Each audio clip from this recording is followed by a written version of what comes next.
Gandang umaga po muli ang inyong lingkod, si Chef Roy. Shout out po sa inyong lahat. Kumusta po kayong lahat? Napakaganda po ng sikat ng araw. Napakaganda po ng umaga. Singtamis ng pag-asa, pagising, pagpapala ng Diyos ang nadarama. Ganun lang po talaga eh. Dapat damahin po natin ang pagpapala ng Diyos. Marami po naman ganun na dinama talaga nila ang pagpapala ng Diyos. Pero karamihan po sa atin, mas marami na hindi po nila dama ang pagpapala ng Diyos. Hindi nila pansin ang pag-ibig ng Diyos. Ganon. Ganon po. Yung iba, marami naman silang pagkain. Marami naman silang pera, pero masyado pong sensitive na nagsisiraan, para bang hindi magkasundo. Pansin pa sa paligid. Kahit kapwa doktor, mga profesional na sila, nagsisiraan. Kapwa teacher, nag-iinggitan. Kahit sa mga mambabatas, mga senador, congressman, nagkaplastikan, nakaupo sa upuan, nagingitian. Pero pag ini-interview ng mga reporter sa television o sa radyo, nagsisiraan. Kapwa pulis, nagbabarilan. Ganun po ang totoo. Hindi naman po lahat. Magpapala ng Diyos, nandyan lang na hindi natin naramdaman, pero dapat paramdaman po natin. Shout out po kay JM Francisco. Sila po ang laging naabangan lang yung video ko. Mambo Robles. Ang tawag namin kay Mambo Robles, Koyang. Mamerto Sebastian, ang barangay Wakas na Malolos. At Rosalinda Tan. Anthony Tenorio ng Malolos. May babasahin po ako para sa inyo. Pakinggan po ninyo, napakaganda po nito sa Old Testament. Sa Josue, kasi po may nakausap po ako kahapon. Sabi niya, wag ko na siya pangalanan, nahiya siya.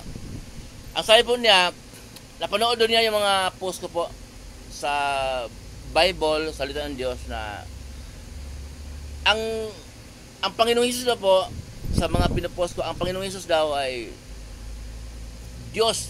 Okay? Diyos siya, anak ng Diyos. Pinadala ng Diyos Ama sa lupa upang tubusin ang ating mga kasalanan. Ang dugo niya ang maglinis ng ating karumihan. Ang dugo niya ang maghugas ng ating mga kasalanan. Yan ang mga pinapost ko po na panood daw po niya. At hindi daw tao si Jesus. Tao si Jesus, 100% tao ang kanyang katawan, pero ang sa loob ng kanyang katawan, ang espiritu na gumagalaw ay Diyos. Yun daw pong napanood niya na pinupost ko.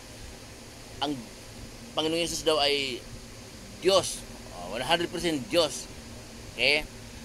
Ang sabi po niya, nabasa po daw niya sa Old Testament, sa Josue 11:9, ang sabi raw po ng Diyos, ako'y Diyos at hindi tao. Kaya sabi po niya, naguguluhan siya na, papayag ba ang Diyos na maging tao? Tapos sabi ko sa kanya, sige, basahin ko. Tapos ipopost ko. Check naman, mapanood mo naman. Okay? Kaya sa umaga pong ito, babasahin po ninyong lingkod. Pakinggan po ninyo ang sabi doon dito sa Josue 11:9 po. Pakinggan po ninyo ha. Basahin yung lingkod. Hindi ko ipadarama ang bigat ng aking puot. Hindi ko na muling sisirain ang Ephraim, sapagkat ako'y Diyos at hindi tao, ang banal na Diyos nasa kalagitnaan ninyo, at hindi ako naparito upang kayo'y wasakin. O nga po sinabi nga ng Diyos dito na siya'y Diyos at hindi tao. Ipaliwanag po ng lingkod na, pakinggan nyo mabuti. Ang Ephraim ay maliit po na Israel. Okay? Gaya po natin dito, may Baguio, Little Baguio, mayroong Boracay, may Little Boracay. Ganun po. Ang Ephraim po ay lugar mahal ng Diyos. Okay? Ang sabi ng Diyos dito, hindi ko ipadarama ang bigat ng aking puot, hindi ko na muling sisirain ang Ephraim, sapagkat ako'y Diyos at hindi tao, ang banal na Diyos na nasa kalagitnaan ninyo, at hindi ako naparito upang kayo'y wasakin. Diyos po siya. Diyos. Banal na Diyos. At hindi po siya tao. Kaya hindi niya wawasakin ang Ephraim. Mahal po niya yun eh. Hinirang niya yun, yung Ephraim. Kaya ang paliwanag po dito, ang sabi ng Diyos, siya ay Diyos at hindi tao, ang banal na Diyos sa kalagitnaan ninyo. O, nasa kalagitnaan ninyo. Yun po ang paliwanag dito. Hindi po kung sinabi ng Diyos na siya Diyos, hindi tao, hindi siya papayag na magpakatao. Ang paliwanag po dito, sinabi niya na siya Diyos at hindi tao, hindi ako naparito upang wasakin kayo. Dahil Diyos siya eh. Pag tao ang may galit, magre-race back yun, magdala ng backup. Riot na yun. Ano ba kasalanan ng Ephraim? Ang kasalanan po ng Ephraim, natagpuan po ng Diyos na sumasamba po kay Baal, Diyos-Diyosan. Kaya po ayaw ng Diyos noon na sumasamba sa Diyos-Diyosan. Sa ibang bansa, ibang bayan, noong panahon ng Old Testament, wawasakin ng Diyos.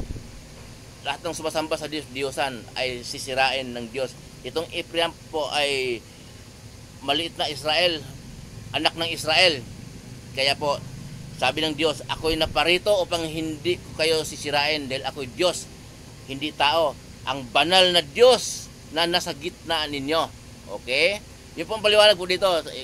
Hindi po nagsabi ang Diyos na kumo Diyos siya.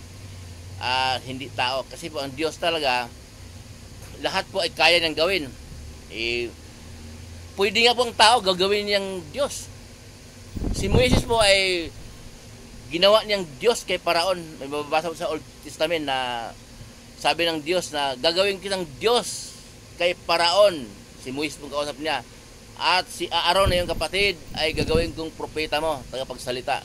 Diga, yung tao pwedeng gawing Diyos ng Diyos. Diyos kasi siya, kaya nang gawin. Kaya po, ang paliwanag po dito, totoong sinabi ng Diyos na siya ay Diyos at hindi tao. Pero kaya po niya sinabi yon dahil hindi niya muling sasaktan ang Ephraim dahil kanya pong inibig, kanya pong pinili na bayan. Muli pong yung lingkod, yung paliwanag po noon. Ang Biblia po kailangan basahin po natin. Pwede po niyong basahin ang binabanggit kong verse kung may Bible kayo sa bahay, at pagbulay-bulayan po ninyo at pagtugmain po ninyo ang salita ninyong lingkod kung angkop ba sa binabasa. Muli po ang inyong lingkod, si Chef Roy. Pagpalain po kayo ng Diyos at iingatan po kayo kahit saan po kayo punta. Kung dati na po kayo iniingatan, patuloy kayong ingatan ng Diyos at pagpalain hanggang sa buong pamilya po ninyo.